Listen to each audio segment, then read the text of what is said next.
Scout is namelijk Sybren Ietsma. Want in de oude squallen in Veenwouden beginnen ze in september met een nieuw initiatief. Om met elkaar te werken aan een mooie omjouwing, om in te libben. En jou bent bestuurslid, Sybren Ietsma, van de oude squallen in Veenwouden. Goedemiddag. Goedemiddag. Wat is nou eigenlijk die oude squallen voor de mensen die dat net weten? Wat doe je hem zo? Nou, de oude squallen, dat is een gebouw van 1909 en het is eigendom van de Stichting ter Bevordering van Culturele Doeleinden.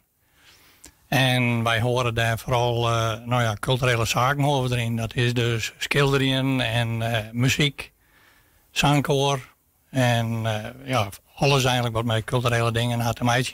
En het is echt een oude squalle. Het is een hele oude squalle, ja. Het is echt een karakteristiek pand. Het is een van de eerste squallen in Friesland.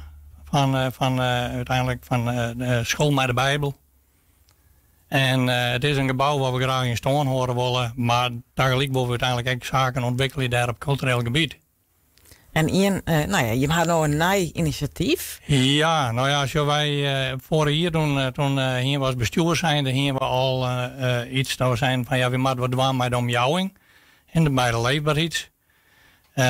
Vroeger zie je dat er een heel groot kerkenmensen waren en er was daar van alles uiteindelijk in. Maar dat rent wordt bij waarom. En je ziet ook dat de omjouwing die vertutigd wordt. Dat wij willen eigenlijk wel een soort bijeenkomst doen en dan mensen uitnodigen. En dan zien we van hoe kunnen we uiteindelijk zien dat we de omjouwing zo mooi mogelijk horen. En dat kan wij in het breedste zin van het woord van zwerwolval wat er nog is. Of ergens een veer die bijvoorbeeld tegengroeit en uithekelen worden maakt. Of dat er ergens een sociaal probleem is in een familie waar we helpen kennen. En dat willen we met een aantal mensen dat opstarten. En hoe wil je hem dat correct aanpakken? Nou, we beginnen eerst de eerste keer met een aantal punten op agenda te zetten en dan gaan we praten. En dan show ik hem van waar komt er. Nou, en iedereen die had zijn inbreng en die had zijn idee erover. En dan gaan we daar uiteindelijk een plan op maken. En dat wil ik mij zien al ontwouwen. Want je moet, als je een plan maakt, je moet draagbaar maken. En dan is het idee is dus eerst van, mensen kunnen komen om daar om mij te praten. Ja. En dan wil je mij ook gewoon zeggen van, wat vindt iedereen ik nederig, kan ik me zo vaststellen. Hè? Ja, en sommigen die gaan concreet al misschien al punten dat ze zeggen van, daar en daar is iets, dat vinden we dat ligt nergens op, dat moet ompakt worden. En dan kennen wij ze dat ze op een gegeven moment zelf iets doen moesten. Of dat zij van, we moeten een instantie, maar we uiteindelijk waskouwen.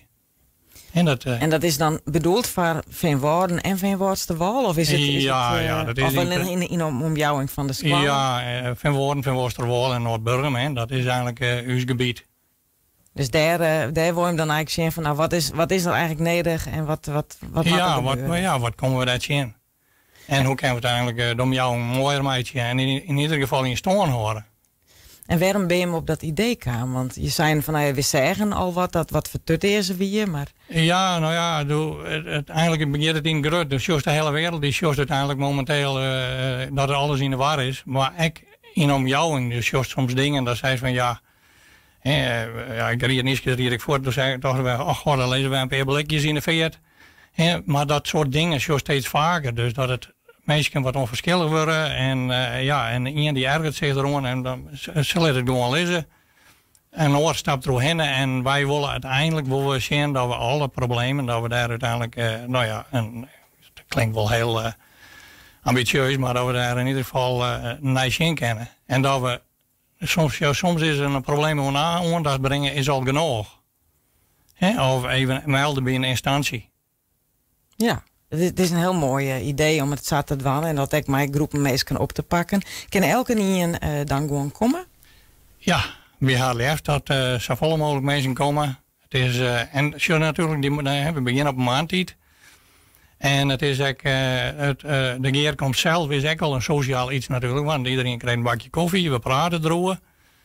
Dus juist even over mensen. Praat door dingen die het uiteindelijk mooi vindt en wat zij van, dit gaat achteruit. Dus het is al op zich, de geerkomst zelf is ook al een sociaal iets. Ja, het is eigenlijk bedoeld voor sociale binding. Ja, het is in de breedste zin van het woord. Alle problemen die zien komen, of die de mensen zien komen, dat we daarop praten en dat we zeggen van, kunnen we er wat aan doen? En wanneer is de eerste geerkomst? Dat is tijdje september. En dan op een maandtijd. Op maandtijd. Ja, ik heb ergens lezen 10 uur. Ja, tussen 10 en 12. Ja. En mensen kunnen haar dus dan gewoon melden bij de ouderskwallen. En dat is dus, mensen uit Noordburgum, Van Woord met al je welkom. Ja. En als er nou mensen binnen die zeggen van, hey, dit vind ik een heel mooi initiatief vanuit Oorendwarp en ik wil wel eens even zien hoe dat gaat, ben die ook welkom? Ja, die ben ik welkom. Alleen als je bij de start natuurlijk nog net. Want je moet eerst wel even weten van hoe pakken we het aan en waar rennen we het aan. Ja, snap ik. Nou, dat is dus Sontje september, 10 uur. Dan begin je dus mij die inrijding om te zien van hoe kunnen we die omjouwing wat mooier met elkaar.